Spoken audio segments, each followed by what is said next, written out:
Hey guys, in this video we're going to take a look at how you can turn on or turn off don't keep activities on the Samsung Galaxy S22 series. First, tap on the home button to go back to the home screen, and from the home screen swipe down at the top and tap on the settings icon. In settings, you want to swipe up to go down, and in here tap on developer options.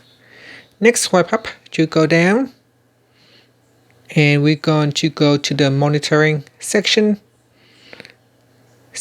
We go to the apps section. It is in the app section, and then tap on don't keep activities. Tap on the toggle button to switch it on or switch it off.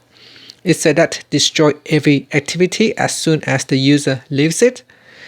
And finally, you can tap on the home button to return back to the home screen. And that's it. Thank you for watching this video. Please subscribe to my channel for more videos.